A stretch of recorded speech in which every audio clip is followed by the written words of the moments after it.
Well, many court days came and went. Both sides were bringing in information to the judge so she could make a decision whether there was even going to be a case.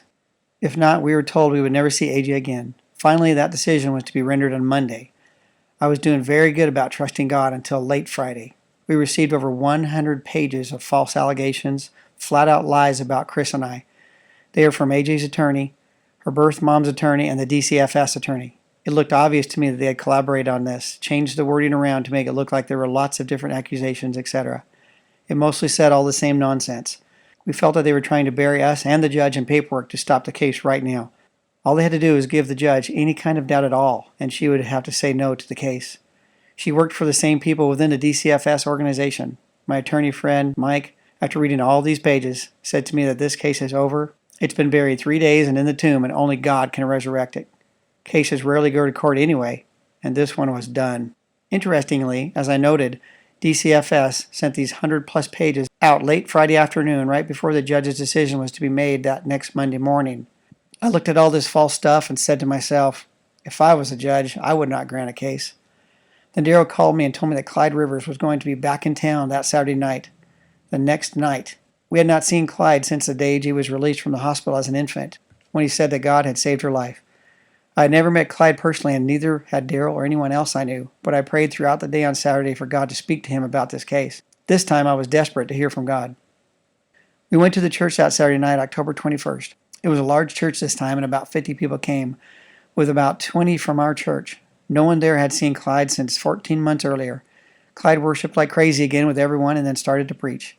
He then started pointing out people and began prophesying to them things that only God could know. I was prepared this time and brought a tape recorder. It was so incredible to hear such details of what had happened with people in their lives, or their character traits, what God said was to come for them, etc.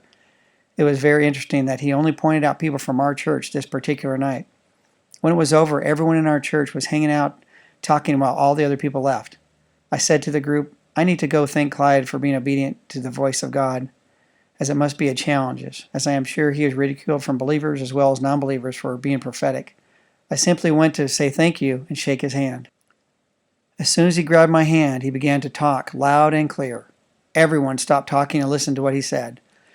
God said he knows the false allegations that have come against you both. He is shutting her mouth right now. He is stopping all the allegations against you both in just a matter of minutes, and he will vindicate you. We knew right then we were going to have a court case, as the term minutes is used for notes in court. He then said, the devil wants this baby. It's not just a little demon, it's a principality assigned after her, and it's beginning to hinder the plans God has for her life. And God says, no more. What?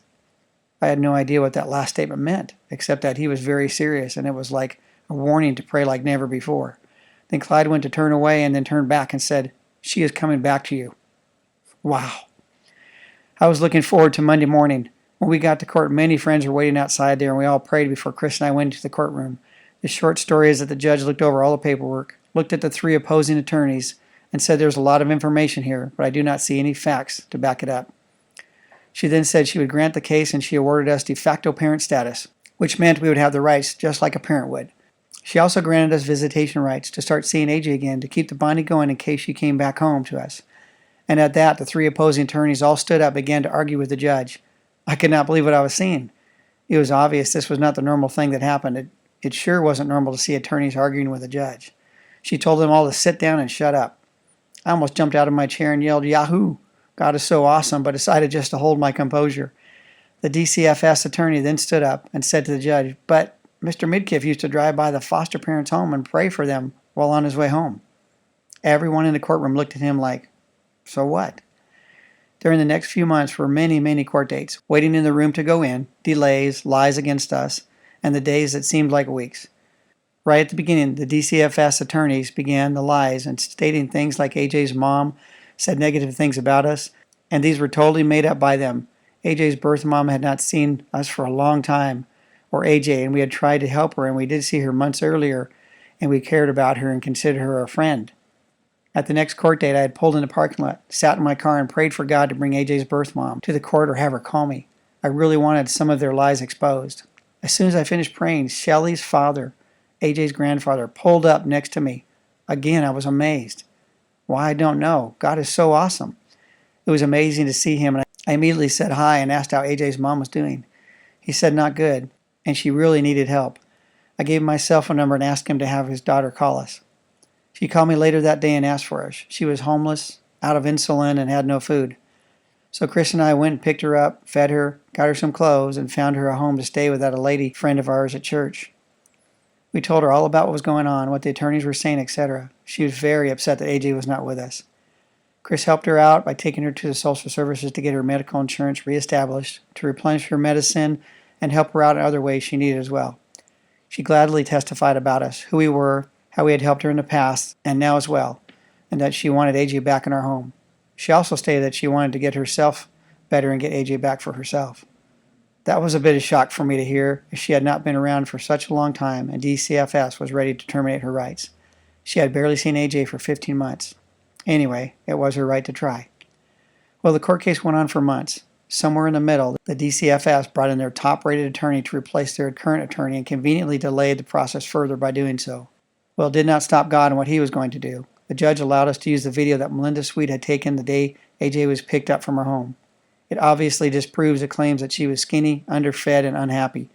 The video clearly showed that she was a perfect size, with rosy cheeks, laughing and playing, and walking over and backing up to sit on my lap like she often did when I was at home. Pastor Clyde Rivers came to town one Saturday per month, each month during the court case. Of course, we went to hear him preach every time.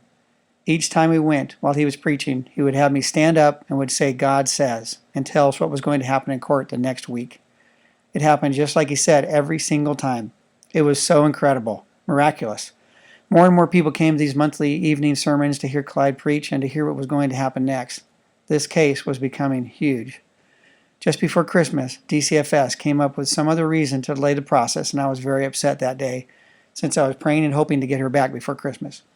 On Saturday, January 10th, Clyde was in town, and during the meeting asked me to stand up and said, "God says he brought you here tonight for a reason.